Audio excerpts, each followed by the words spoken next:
Hi everybody, I want to welcome you to a video presentation that I prepared called Beyond the Debits and Credits.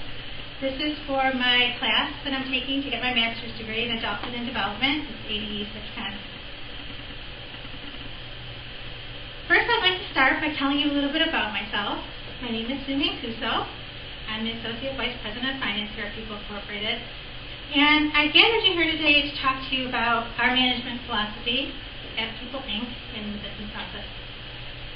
I graduated from Fredonia State College in 1989, a long time ago, and my degree was in accounting, my undergraduate degree. And then I worked for several years in public accounting and for various nonprofit companies in Western New York area. I've been here now for about 20 years, and I always make fun of the fact that I have never worked within 5 feet of the office that I'm sitting in right now. So it's a great place to work, and we welcome you to our team. As many of you may know, we are the largest nonprofit agency in Western New York. We have over 120 sites in 5 communities where we work to provide services to disabled individuals in those communities. We also run over 20 senior housing projects that have enabled us to expand the types of services that we provide and in turn help more people. In addition, our services encompass running a licensed home health agency, a certified home health agency, and a clinic. All these services make us the largest employer in the area, employing over 3,500 people. We are proud of what we've been able to accomplish as a team, and we are looking forward to moving into the future with a plan to expand these services further and help even more people. These are exciting times for us, and we're happy that you have decided to join in on this endeavor with us. At the end of the presentation, I'm hoping you will understand that your responsibilities as a member of this team are essential to our success as an agency, and that you have a great impact on our business model. I hope you'll leave knowing that you will be challenged, but you will be respected. And what you say does matter to us. Your opinion matters, what you say matters, and you will be heard. So, who are we in the business office? Well, the easy answer is that we're mail delivery, we're accounts receivable, we're purchasing, we're payroll, we're accounts payable. These are the services that we provide. It's true that in 2014, accounts payable processed over $70 million of vendor invoices. It's true that in 2014 we paid over $150 million in payroll expenses. It's also true that we provided billing services for over 5,500 people at our clinic. We filed 10 cost reports, went through 12 audits, and answered 120 different inquiries from funding agencies. We also wrote pro formas for over 4 new ventures that the agency is looking at getting into to expand services into the future. These are functions that we perform. These are part of the business office. Without good internal control and good decision making, we would not be successful. But there is something bigger than that, and we consider it our most important function.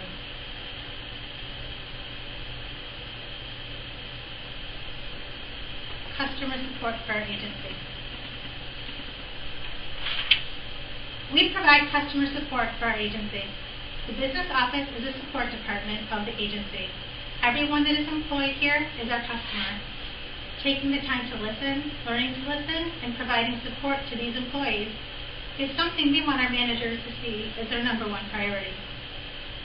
And you may be thinking right now, well, that's kind of weird, because why would customer support be your #1 priority? It may not be something that you learned in school or in a prior job. In the business office, we work to safeguard our assets, and people are our biggest asset. All 3,500 employees, all 10,000 developmentally disabled individuals, all 1,100 seniors, and all 5,500 people that seek affordable health care. Happy employees do exceptional work. When our customers are happy, their customers will be happy, and that is our ultimate goal as an agency. We help people, we make people's lives a little easier, and we work to make a difference with all people that we come in contact with. Our function in this process is to provide customer support. Your function in this process will be to provide customer support. When customer support is high, customer satisfaction is high. We want to work with you and treat you fairly and with respect. And make no bones about it. In this world, as we move into managed care, people have a choice as to where they will receive their services. We do not want to give them a reason not to choose us.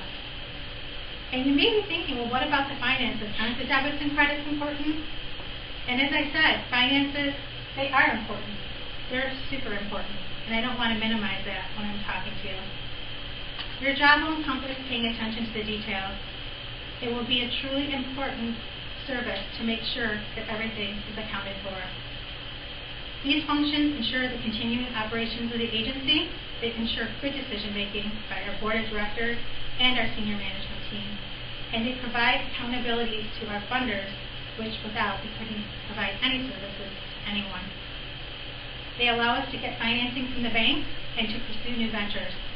They allow us to move forward with certainty that we will succeed. But these are the things that financial people do, and that is what we expect from you. That is the basic knowledge that we made sure you had before you walked through the door. What we feel may be new, though, is this customer support role that I have been sharing with you. And therefore, as managers in the business office, as leaders in our organization, I challenge you to think beyond the debits and the credits. Well, you may be wondering, what does she mean by that? Good customer support sounds easy enough, but how can we actually look beyond the numbers and provide it? And once again, the answer is relatively simple. We challenge you to listen. It's really important. We challenge you to listen as a means to provide excellent customer support. We challenge you to listen as a means to provide excellent customer support as a valued member of our team.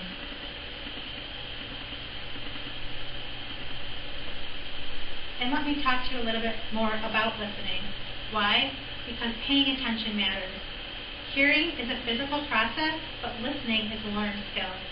There is true power in listening. Webster's dictionary would define listening as paying attention to someone or something in order to hear what is being said. You must choose to listen. What does listening accomplish? First and foremost, it tells people that they are important and that you are choosing to listen. I believe it is the most important and powerful form of acknowledgement and a way of saying, what you're saying matters to me. It tells our customers that they're valued, that they're appreciated, that they're respected, and that they're understood. It improves communication.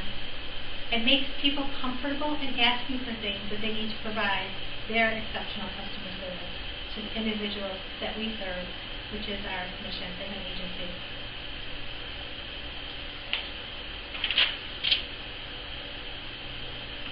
At People Link, we believe in active listening. Active listening is equivalent to active participation in a conversation.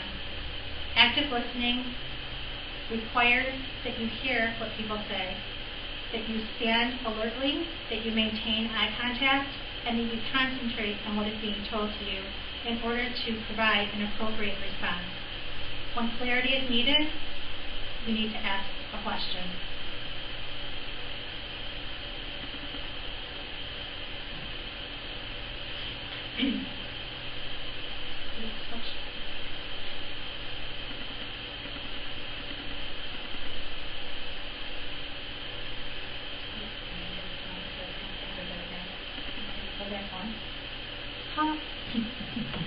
Active listening requires that the listener rephrase what they have heard in order to validate that they have heard it correctly. It requires that you respond only after you have truly listened. Listening is something we consider a top skill for success. Despite this, we do not receive formal education on how to listen. As a child, you spent 1 to 2 years learning how to speak. You spent 6 to 8 years learning how to read. And you probably spent most of your formal education learning how to write and improve your writing skills. But how much time did anyone actually take to ever teach you how to listen? Likely, not very much. Here are some really interesting facts that our training department compiled. People listen at 125 to 250 words per minute. They think at 1,000 to 3,000 words per minute. You need to slow down your thinking and pay attention when you're listening to people.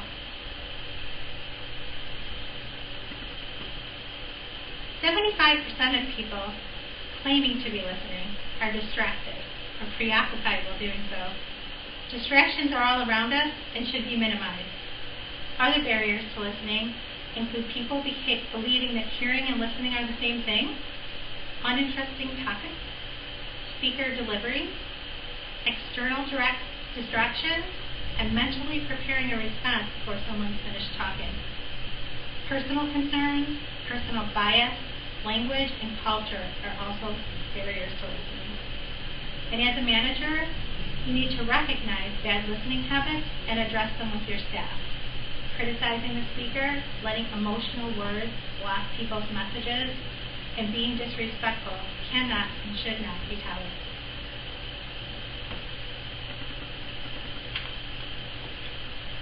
So we ask you as leaders in our organization to say no to distractions and to say yes to your destiny working here at People Inc. Together, we can work to carry on the great work that this agency does. Say yes to listening and providing customer support to our agency because we consider you the foundation of our team.